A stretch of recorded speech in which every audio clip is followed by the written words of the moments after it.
Muhawe ikaze nanone hano aho twigira ubuzima bw'umubyeyi n'umwana. Uyu munsi tugiye gusubiza ikibazo abantu benshi bibaza kigira giti: nyuma yo gukuramo inda ese nakongera gusama ryari? Nagushishikariza gukurikirana ikiganiro cyose ukakirangiza, aho turi bubashe gusobanukirwa iki kibazo ndetse tukakibonera igisubizo kirambye. Gukuramo inda ubundi bavuga ko umugore wari utwite yakuyemo inda iyo inda ivuyemo munsi y'ibyumweru 20. Hari n'aho uzasanga bageza mu byumweru 24 bitewe n'igihugu icyo ari cyo. Icyo gihe iyo inda ivuyemo munsi y'ibyo byumweru nibyo twita gukuramo inda. Kugira ngo rero twirinde ingaruka nyinshi zishobora kuba nyuma yo gukuramo inda, tugomba kwirinda icyo twita unsafe abortion cyangwa se gukuramo inda mu buryo bitizewe, aho abenshi bakunda kubikora bakava cyane bakigumira mu rugo, ugasanga ubuzima bwaho burabagendeye cyangwa se bahasize ubuzima. Ni byiza niba ubonye uvuye ku nda wari utwite, ihutira kujya kwa muganga. Niba inda iri kuvamo bagufashe mu buryo bugomba gufashwa kugira ngo ubashe kubaho. Rero ikigo cy'isi gishinzwe ubuzima WHO hari imirongo cyashyizeho kugira ngo umubyeyi wakuyemo inda ibyo agomba kwitaho nyuma yo gukuramo inda. Mbibutsa ko iyo umubyeyi yakuyemo inda ashobora guhita asama rwose mu byumweru bikeya, umubiri uhita usubira ku murongo, akabona imihango ndetse akaba yanasama. Ariko mu rwego rwo kwirinda ko n'iyindi nda ya kabiri cyangwa ikurikiyeho yavamo, WHO itanga ubujyanama bw'uko umuntu wakuyemo inda ahita akoresha uburyo bwo kuboneza urubyaro, family planning, kuko ya nyababyeyi imaze gukuramo inda ntabwo iba yakaruhutse, imisemburo niba yakagiye ku murongo, nawe ubwawe uba ukinaniwe. Ndabyumva rwose, urashaka umwana, urashaka gutwita indi nda, imyaka iri kugenda, ariko nanone guhora ukuramo inda buri kwezi cyangwa buri mezi 3 nabyo birazahaza. Icyiza rero ni uko waboneza urubyaro nibura amezi 6. Niyo tugira ababyeyi rwose kuba yaruhutse akongera gutwita, kugerageza gutwita nyuma y'amezi 6.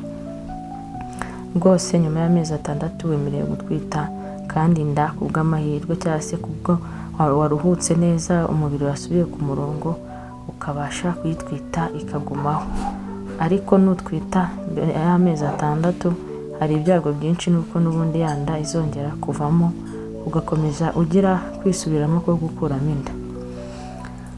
Ikindi umubyeyi agomba kwitaho ni isuku.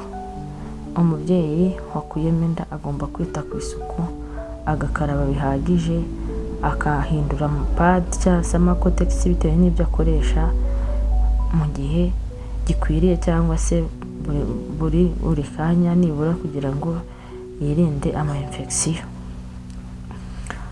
Kandi ikindi, umubyeyi wakuyemo inda agomba kwirinda imibonano mpuzabitsina, kuko nubwo wakuyemo inda yavuyemo urakomeza ukava. Iyo ukomeje kuva rero twa dutonyanga turi kuza, ntabwo ugomba gukorera imibonano mpuzabitsina, kuko ufata ya myanda iri inyuma ukaba wayinjiza ku nkondo y'umura, ikaba yanazamuka ikagera muri nyababyeyi, bigatera ibindi bibazo n'ama-infection muri nyababyeyi, igatangira kugira umuriro. Ikindi, umubyeyi wakuyemo inda agomba kureba niba atari kuva cyane. Akenshi usanga umubyeyi yitahira akava, ni ibisanzwe, nakuyemo inda akagera muri anemi cyangwa se akagira anemi. Ugomba kwisuzuma nawe, wabona uri kuva bikabije birenze icyumweru, birenze ibyumweru 2, ukajya kwa muganga bakagufasha bakareba ikiri gutera kuva. Ugomba kwireba rwose, ukareba amaraso uri gutakaza uko angana. Mu gihe uri kureba amaraso uri gutakaza uko angana, ugomba kureba n'impumuro yayo.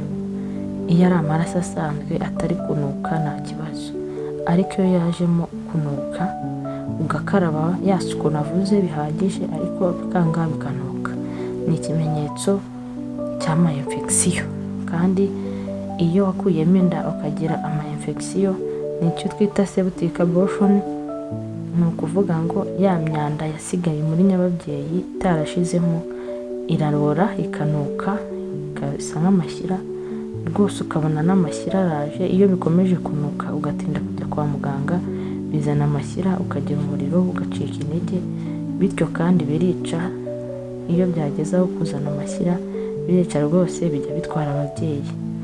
Rero nagushishikariza ko niba inda yawe yavuyemo ukaba uri kubona uri kuva, niyo byaba ari bikeya bikamara icyumweru, bikamara 2, ukabona bikomeje kuza, wagera ukumva bitangiye kunuka kandi wakarabye, ni ikimenyetso mpuruza ku mubyeyi wakuyemo inda. Rwose agomba kwihutira kujya kwa muganga kuko infection nyuma yo gukuramo inda zirica.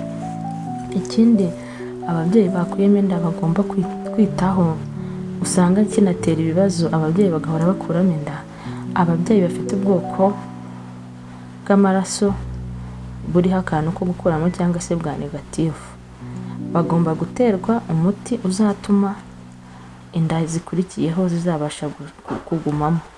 Cyane cyane usanga tuzibatera tutitaye ku bwoko bw'amaraso y'abagabo babo, kuko abagabo babo baba badahari, ariko ubundi ugomba no kubanza gupima umugabo ukamenya ubwoko bw'amaraso ye.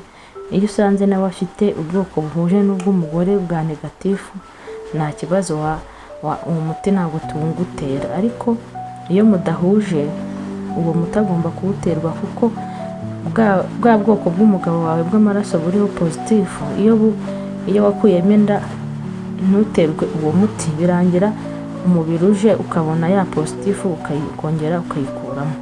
Rero niba ufite ubwoko bw'amaraso buriho akantu ko gukuramo cyangwa negative, ihutira kwibutsa abaganga ko ari bwo bwoko bwawe ufite, bagutera umuti kugira ngo izindi nda zizagumemo ntizizavemo.